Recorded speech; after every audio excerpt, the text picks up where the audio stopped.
Welcome back to the Balance Boldly podcast for ambitious women in business and a few brave men. I'm your host, Naketa Ren Thigpen. Always excited to be in the space with you guys. Deep breath. We are in mid-June, halfway through the year. 2022 literally is flying by. So I have to ask you, as we're moving into this second half of 2022, what are you doing for the second half of your life? Not sure? Well, this is exactly why I brought this phenomenal beast of a beautiful, brilliant woman to the show today. She has already become a quick friend, someone I am never letting go of. Little does she know, I might stalk her in all the places that she moves to. She doesn't even know yet. But I am so excited to have her because she literally exudes integrity, authenticity, and the vibrance of someone who is absolutely not about the BS. I love her to life in every way. Let me introduce Diann Wingert. She is a reformed psychotherapist who has elevated herself and her clients as a business mindset coach. She's helping high-achieving women all over the globe really get rid of those limiting beliefs that are blocking them from turning into and stepping into their greatest selves. Do you see why I love her already? I mean, there's so much alignment. Hello. Diann, welcome to the BBP. How are you today? You know, I think it is phenomenal, Naketa, that you and I have known each other for months instead of all our lives, because the chemistry here was instantaneous and powerful. I adore you. I will speak with you, hang with you, talk about whatever you want, whenever you want on the regular. You are my favorite kind of people. Oh, see, this is the kind of stuff that fills my cup. Thank you, Diann. You've just been amazing. You know, our off-air conversations have been just rewarding is the best way that I can say that. For everyone who's listening, and I know 80% of our listeners are entrepreneurs and the other 20% kind of vacillate between high-level executives and those careerpreneurs, as I call them, the analytical creatives with entrepreneurial spirits. And every last person that I've ever talked to that's emailed from the podcast or sent DMs about anything always say the same thing. Where do you go to find the people who are aligned with you, that aren't judging you for your privilege or for your process of achievement and accomplishments, that recognize that as amazing as you are, that you can still be flawed and not judge you in the process? And with you, I sense that immediately from our first conversation. Hashtag ambition shaming must end. Yes, I got chills and I felt that. Ambitious shaming must end. Absolutely, 1,000%. And you are helping a lot of these ambitious women deal with a lot of these things that have come up, and you get the benefit of bringing in your clinical knowledge, the fact that you come from being a reformed psychotherapist. So you have all those tools and all those skill sets, and now you're able to expand the way that you work with people versus the more limited way that we both had to work as a psychotherapist because of our insurance and all those things. I'm curious, what are some of the challenges that you're hearing from your clientele or even the people who are considering being clients, but they're unsure if they are worthy, and I use that very intentionally, of working with you because they're afraid that they might not be ready to go to the next level? It's such an impeccable question, Naketa, because I think all women, regardless of their background, regardless of their accomplishments, their education, their level of outward success and achievement, we are culturally conditioned to struggle with self-worth and confidence, to focus more on our insecurities than our competencies.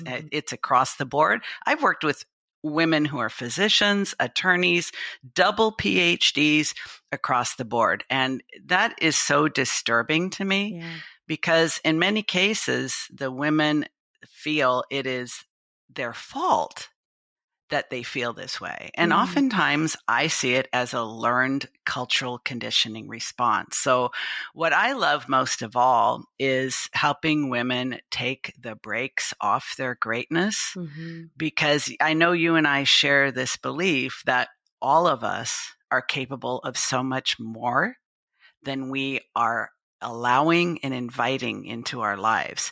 So one of the frameworks I lean on a lot with the clients I work with, and you and I have chatted about this, is the upper limit issues framework from the book, The Big Leap. Book was published by Gay Hendricks in 2005. It is still at the very top of my must read and recommend list because just going through those upper limit issues, who among us, especially high ability, high achieving women, does not struggle with the fear of outshining others, the fear that they have some fundamental flaw that makes them incapable or unworthy of their greatness, the fear that if they allow themselves to expand and achieve more, they will actually become a bigger burden. And I think this one I see a lot with women. They feel that if they allow themselves to accomplish and achieve as much as they're actually capable of, that they're being disloyal and abandoning those from their past. And that can be the most powerful block. And we will unconsciously sabotage ourselves when we hit these upper limits. Most of the time, we are completely unaware that we're doing so. You brought up like 4 books worth of questions for me because of all that you said resonates so much. I can reflect personally back to the many different versions of myself that I had to face as I was hitting a tipping point in both my business and my personal life. And most often it was because the two were incongruent with each other. As my business was growing and leaping and doing different things, there was a part of me that felt, you know what? Can my family handle this? Can they handle the fact that I'm being stretched in this other way and not see me as this is a really strong framing, but a bad mom or a bad wife, or in my case now, a bad grandmom, right? Like all that. And I had to really do a lot of deep work with advisors and coaches and spiritual counselors and things just like you to really make sure that I could handle the truth of what I said that I really wanted. Like, do you really want this? Or do you want it because you're so freaking ambitious that you just gotta keep, knocking out those boxes and checking them out? And I know for me, no, this is my calling. I really, really want it. I also value and cherish my family above all else. And I needed to make sure that they were congruent, which meant looking at myself and looking at the flaws and looking at the weird parts of me that felt like I was being incongruent in those spaces. And I was seeing it across clientele as well. But pointing the finger at me is always the most important, is self-awareness. Where are you at, Naketa? How are you showing up as an example of what Diann just said and all the things that were coming up for me? And as you were saying all those different versions of example, I'm like, oh my God, Diann, where were you 5, 7, 8 years ago when I was hitting those different upper limits? Because with the work that you're doing, it's absolutely necessary. I know that I wasn't attracting because I wasn't ready. And I say that with a deep, powerful pause. I wasn't ready to do the work when I was hitting those tipping points and those upper limits, which is why I hadn't attracted someone like you in my life at the time. Because the reality is the teacher shows up when the student is ready, right? So true. So true. And you're also reminding me, because you bring up the fact that what's going on in your personal life not being congruent with what's going on in your business life. One of the reasons why I love the upper limit framework so much and find it so incredibly useful with the kind of women you and I both work with is that while we may allow ourselves to expand in one domain, career, money, success, business, we may then have things fall apart in one of the other domains, because the 3 different domains that where this is upper limiting is going on is career, money, success as one domain, health, and that includes mental health and our relationship with our body and our spirituality and so forth, and then relationships with our primary partner, with our kids, with friends, with our community.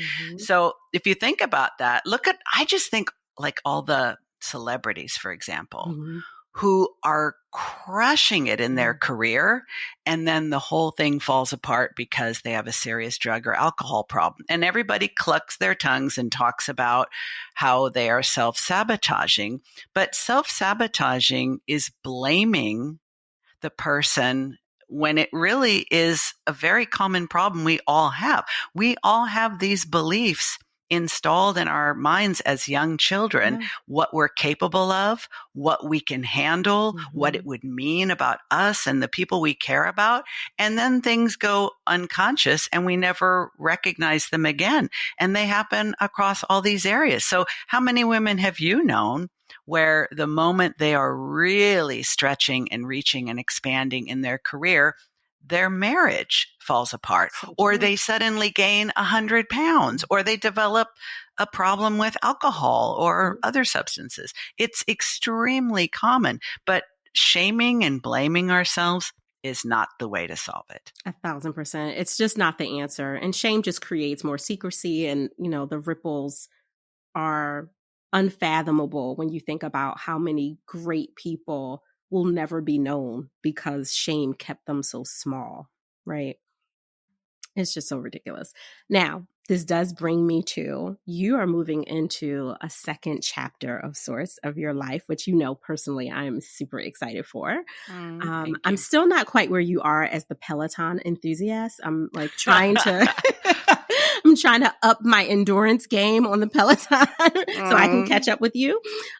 With that said, you literally redesigned your entire life, both from the career that you had for 20 plus years as the reformed psychotherapist. And I know you are grateful for all the lessons and all the experience and the tools that will never leave you because they are ingrained in you at this point that you get to bring over into this next chapter. But you've also reshaped where you're going in your work life and love as you create your balance going forward. And I would love for you to share a little bit of what that looks like for you and how it elevates working with your clients at this new level. I love the deep questions, my friend. It's so good. I am a California girl. I was born and raised in Los Angeles. I've lived all over Los Angeles, but I was in Los Angeles my entire life until 3 years ago. I had already closed my psychotherapy practice and got some coach training and started learning all the tech stuff to take my business online. I was working with women all over the country and even beyond. And I first settled into a co-working space and then started working from home. My husband was a chief of a division at a hospital. So he's a professor of medicine and a clinician and an administrator. So he left that career. He retired from that career and accepted a position, an executive position with a research company, which could have been a move to Boston, but they said you could also work remotely. So all of a sudden, picture this, Naketa. We originally met at the hospital where we were both working 25 years ago. And after a while, I moved on and went into private practice and so forth. He had been there the entire time. He had moved to California from Germany. So that was a big change for him. But once we both had retired from our previous careers and were starting new ones, and both were remote, we had been apart most hours of the day for many years. A physician's hours are not 9 to 5. Right. It was more like, he was probably working anywhere between 50 and 80 hours a week on the regular.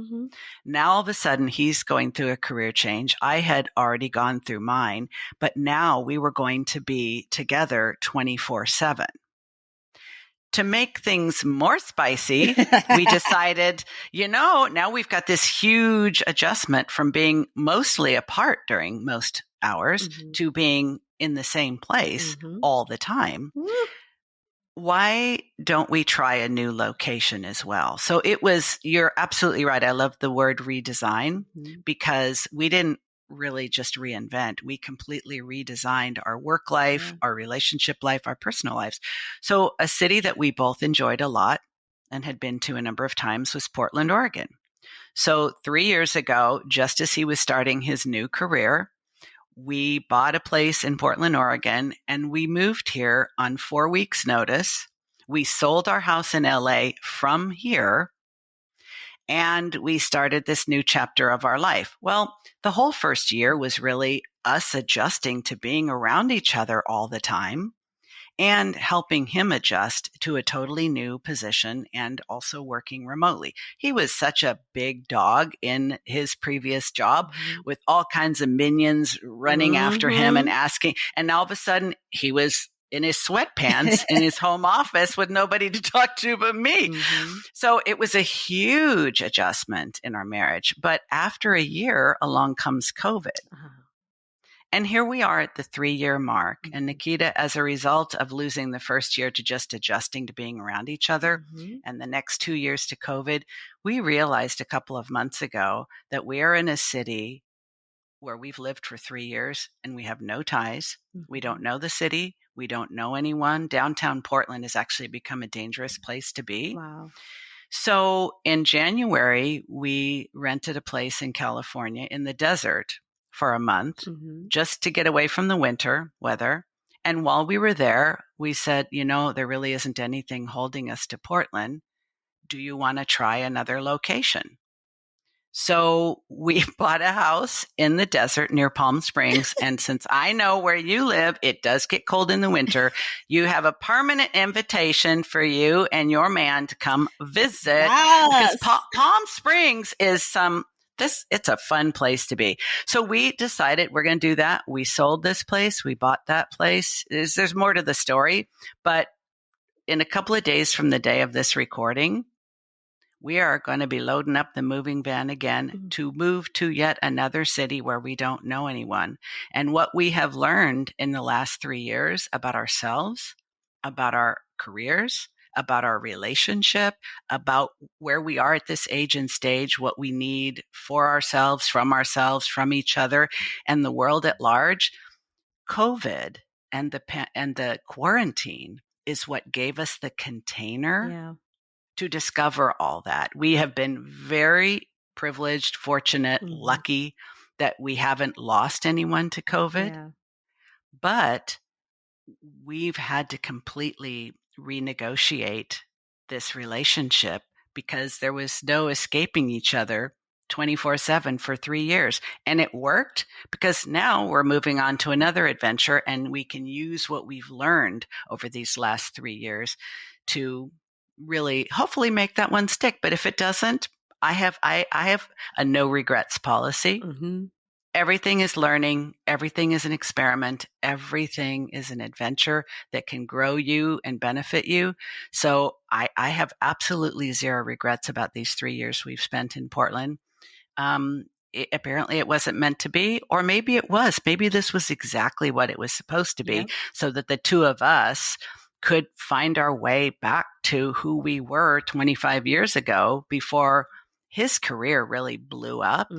And we got a little bit lost at different points along the way. Oh, that's really honest. And it's a fair description of, I think, what a lot of people, if they would admit what came out of the last couple of years with the, shelter in place, quarantine, whatever you want to call it. I've considered COVID-19 an unsolicited disruptive gift. I didn't ask for it. It was extremely disrupting. And there was so much gift in it. To your point, you guys were passing ships, in the night, so to speak, before that, with his work schedule, with your growing company after, redesigning your career. Now came this other part, this other chapter, if you will, of your life. And you got to play in the first few scenes of the pages, which I think was your 3 years in Portland. And, well, what does this look like? Let's move things here. And there was a lot of restrictions because so many things were shut down and there were so many things you couldn't do. And there was an explosion of social justice issues and just all the things that were going on. And within all of that, there was the two of you and the reality that in the most intimate space that you could be, physically, energetically, spiritually, the priority had to be you two. And what do you two want to do to go forward to make sure that you're creating not just a new chapter, but blissfulness. You know, I like to make up words. I was about to make up another one, but the blissfulness that comes after. And I'm personally excited for you because there's so many women that are waiting to be helped by you. The Driven Women's podcast that you host, which is phenomenal and absolutely has to, be shouted from the mountaintops for the work that you're doing, the conversations that you're having there that are vulnerable and honest and moving the needle forward. They're not just good chats to listen to. They're actually valuable conversations on air that are happening. And for you to be in another space where you and your husband, your forever lover, can create this bliss, well, that energy just vibrates higher and overflows into everyone that is righteously connected to you in terms of your friends, your family, and your clients. So I'm personally excited for this new move because I know when people in my ecosystem are in bliss and doing great things, honey, the trickle is real. So I'm like, let me catch some of that sunshine from Diann, okay? You want sunshine? I'm going to be back in California. Can I tell you a little story? Because you're helping me recognize a couple of things. My husband is a very big deal in his world. He's an internationally renowned expert in his field, and people consult with him from all over the globe. And you know that a lot of very big deal men can have very big egos. Yep. And it can also make the relationship feel a little bit lopsided.